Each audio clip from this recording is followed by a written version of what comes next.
Hello lovelies, I'm Angela and this is Parisienne Farmgirl. Welcome to my channel. A few weeks ago for my daughter's birthday, I made a 3-layer cake. I covered it in fondant and I watercolored with blue food coloring some scenes based on some of my favorite transferware dishes. Now I did this in the spirit of being an amateur, and so that's what today's video is about. I want to encourage you to be a fabulous amateur, no matter what you're putting your hand to, whether it's cooking or sewing or baking or gardening. We need to relish and celebrate our amateur status. So that's what we're going to do today. I made this Valentine's Day inspired cake based, of course, on some of my favorite transferware dishes, a bit of an homage to the Cotswold cottages. And I used of course, my heart-shaped copper pan. Now, if you would like your own heart-shaped copper pan, I am having them made for Parisienne Farmgirl by my friend Sarah. She is a coppersmith here in the United States. In fact, actually in Wisconsin. So be sure to check the description because you will be able to order your own. They're going to be handmade here in Wisconsin and shipped from me to you with love. Now, I think you should give this video a thumbs up for sure. Follow me over on Instagram because that's where you and I can hang out every day, and be sure to subscribe if you haven't. This video was a labor of love. I just had a free weekend. I wanted to make a cake. I wanted to film it. So you'll see the progression through the day. At the end, I'm in my jammies painting this cake. And I think that's what being an amateur is all about, is about carving out time as women where we can take something we enjoy doing, putting our hand to it, and getting just a little bit better each time. So I hope this video inspires you.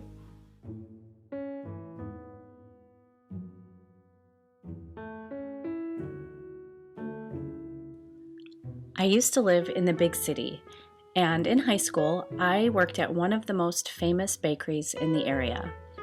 I'd fall asleep on Friday night in my whites and roll out of bed like a typical teenager at 5:45 a.m. I'd drive there in a haze and be on the floor by 6 a.m. It was standing room only for the customers, and the little old ladies picking up their crumble coffee cake orders had probably been doing so for the last 40 years. On my lunch break, I would wander back to the decorator's station, where one woman in particular taught me to pipe buttercream, to make buttercream roses.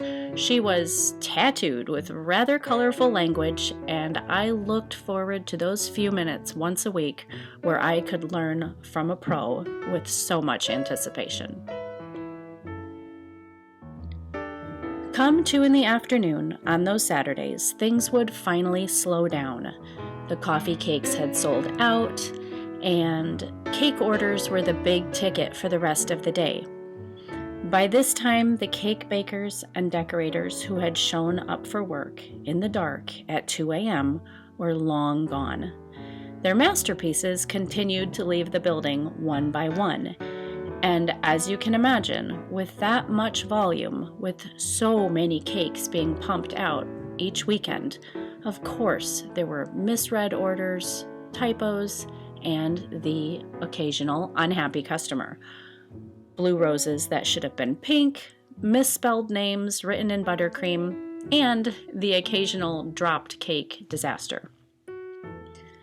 With the bakers and decorators gone for the day, the bakery needed someone who could swap out those miscolored roses, or add an E so that a buttercreamed Happy Birthday Dennis could quickly become a Happy Birthday Denise. I would happily step in and do the job, and I secretly hoped for as many cake disasters as possible on those long, long Saturday afternoons. After a while, I begged the owners of the bakery to let me become an official decorator after months of coming to the rescue after the real decorators had clocked out. Alas, when they looked at me, all they saw was a junior in high school who could barely make it to work on time. They didn't see someone with a desperate and ferocious desire to learn and create.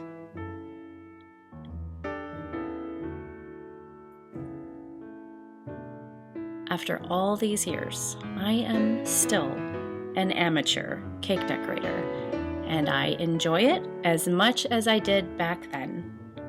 I don't practice enough to master the skill, but it does not take away from the sheer enjoyment of the process.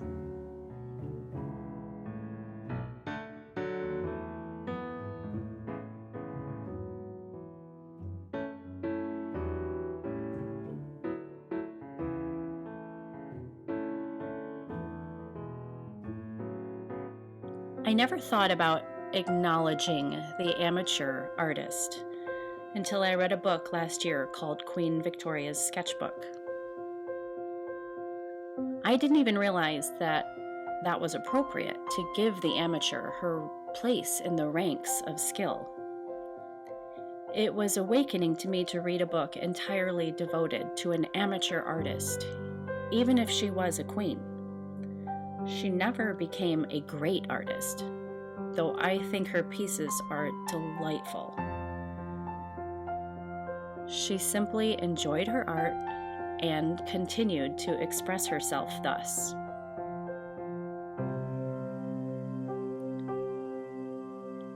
Our culture admires perfection a bit too much. The images that we are exposed to every day aren't reality. They are often highly curated by a staff of designers or photoshopped to smooth over every flaw, but they are not reality. And they can give us a sense that our skills are unworthy. Because let's face it, most of us have amateur skills. So I say this, being an amateur is wonderful.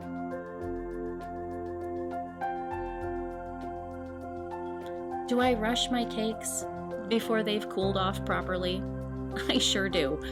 I'm a mom with 6 kids and a very limited time for creativity. Am I a master with fondant? Absolutely not. I've only worked with it a handful of times, and it often still eludes me. But I love the feel of it in my hands. The smooth texture and the blank canvas that it creates intrigues me.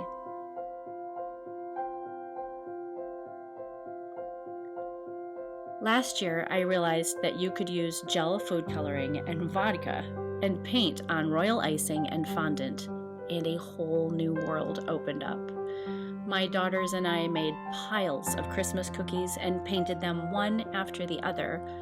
One of them, a simple rectangle, I painted to look like my favorite brown transferware pitcher. And then almost an entire year went by, until I made Juliet's birthday cake fashioned after one of my favorite transferware plates. Well, that gave me such an itch to explore this idea of taking my favorite dishes and recreating them on food. And I got the itch to watercolor another cake. I love the campy gaudiness of Valentine's Day decorations, and I thought that a big heart that looked like an exquisite chocolate tin would be fun. After all, I collect vintage chocolate tins, so I grabbed my little favorite coffee cup and some red food coloring and set about to practice my amateur skills once again. I'll bet there's something you really enjoy doing. I hope you go back to it, and I hope you relish in your amateur status.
such a special treat to have you here today. I hope you have a wonderful Valentine's Day. I hope you grab your own copper pan. I have wrapped a cookie sheet in tinfoil. I know that's not the prettiest, but I'm going to be gifting this cake to someone in the community, so I think this was the best for transport. If you would like more inspiration on celebrating your amateur status, because that's what we should do, right? We should celebrate every moment that we have. You can check out this video over here. And when you're done, you can check out this one and be sure to subscribe. I appreciate you being here. A bientôt!